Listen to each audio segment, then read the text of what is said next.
एक नौकर होता है, दूसरा दास होता है, तीसरा सेवक होता है और चौथा गुलाम होता है। सेवा के 4 अंग होते हैं, नौकर की सेवा, दास की सेवा, सेवक की सेवा और गुलाम की सेवा। 4 तरह से मालिक की सेवा होती है। नौकर तो उसको कहते हैं जो पैसे पर काम करते हैं,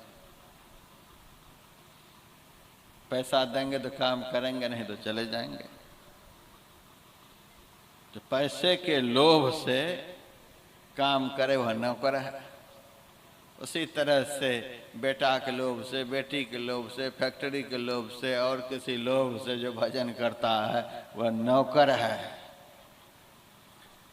नौकर को भी कुछ मिल ही जाता है करने पर, लेकिन दर्शन नहीं मिलता है।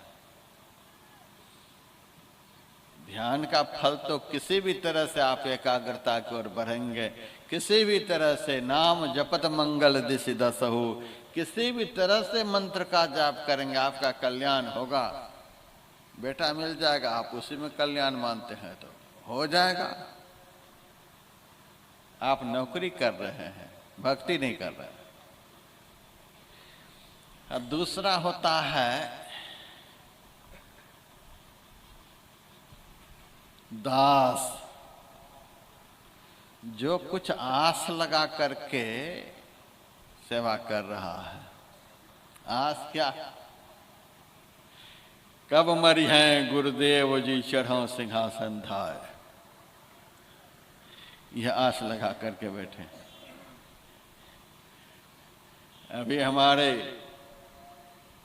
आश्रम के आचार्य श्री बहुत वृद्धावस्था में, रुग्णावस्था में, अति जीर्णावस्था में है। कई कैंडिडेट खड़े हैं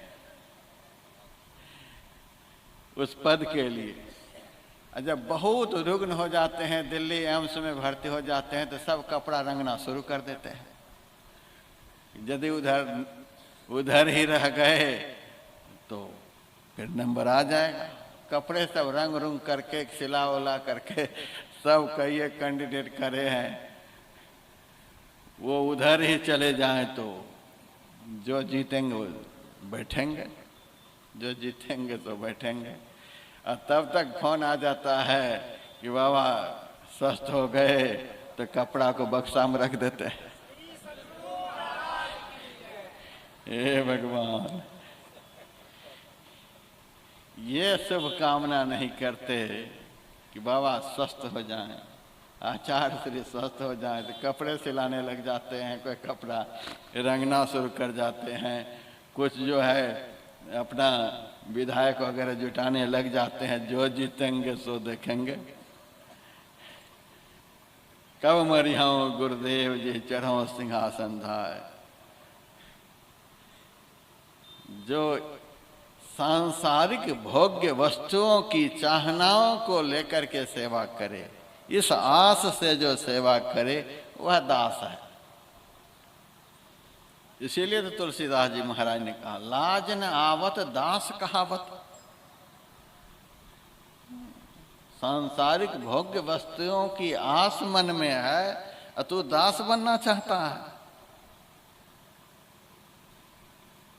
अयोध्या जी में जब भगवान श्री राम का राज्याभिषेक हुआ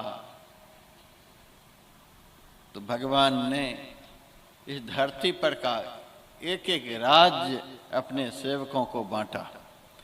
किष्किंधा का पद सुग्रीव को, लंका का पद विभीषण को, मथुरा का पद शत्रुघ्न को, इसी तरह से अपने अभिन्न सेवकों को एक एक राज्य का पद दे दिया।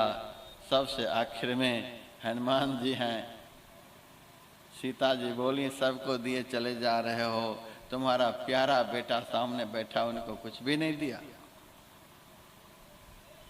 कहा कि इनको हम कहेंगे, ये जो कहेगा सो देंगे। ये मेरा प्यारा है, ये जो कहेगा सो हम देंगे।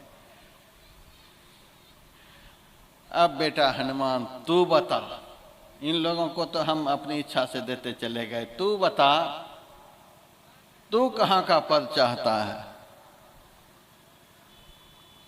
हनुमान जी ने कहा बताने के बाद तो हम घाटे में पड़ जाएंगे। बताते ही घाटे में। कैसे? आप तो एक एक पद सबको बांट रहे हैं, तुम्हारा क्या विचार है? अरे प्रभु, आपने तो मांगने पर, कहने पर एक एक पद सबको दिए हैं, हमें तो बिना मांगे ही दो दो पद पहले से ही प्राप्त हैं। दो दो पद तो हमें पहले से प्राप्त हैं, मांग करके तो हम घाटे में पड़ जाएंगे। कहा अभी तो दिया भी नहीं, पद तुम्हें दो दो कहां से प्राप्त हुए? कहा चरण को भी तो पद ही कहते हैं, आपके दोनों चरण की सेवा हमें प्राप्त है, इसके अलावा इस दास को कुछ भी नहीं चाहिए। तभी तो हनुमान जी ने छाती चीड़ करके सभा में दिखला दिया था, जो दास सदगुरु के चरण में अनुराग रखता है, उस दास के हृदय में सदैव स्वामी का निवास होता। छाती चीड़ करके दिखला दिया, देखो राम हमारे कहाँ रहते हैं।